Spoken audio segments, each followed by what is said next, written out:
Nadšení lyžiari z médií, ale aj známe osobnosti si zmerali svoje lyžiarske schopnosti na svahu v stredisku Malinu Oberdo pri Ružomberku.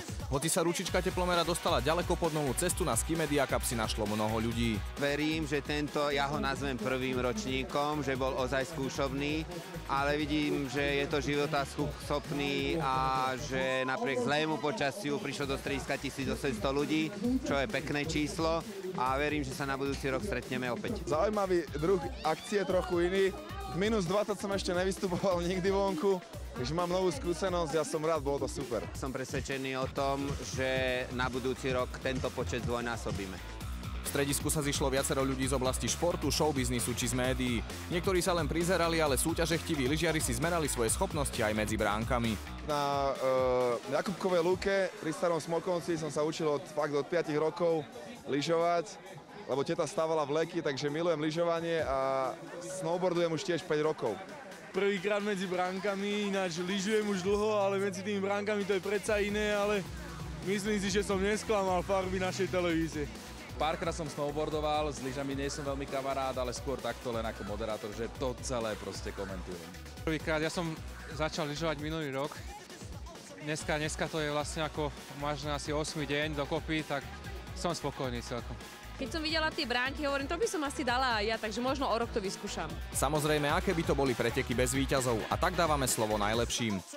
Boli to výborné preteky, ja som rád, že opäť medzi novinármi ďalšie podujatie Ski Media Cup odštartovali práve prvým ročníkom tu v Ski parku Ružomberok.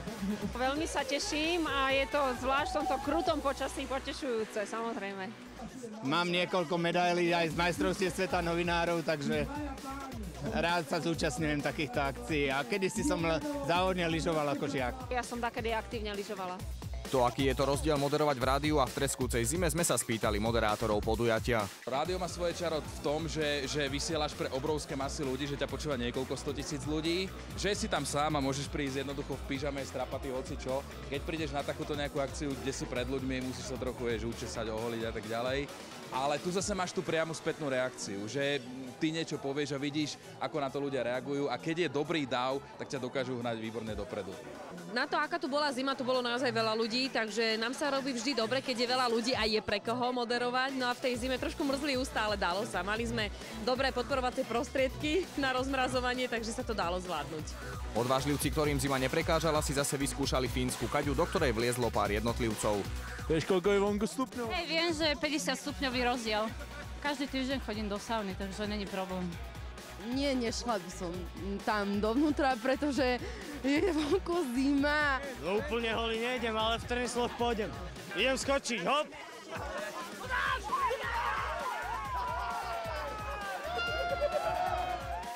Akcia splnila svoj účel, nikto sa nezranil, naopak o zábavu bolo postarané.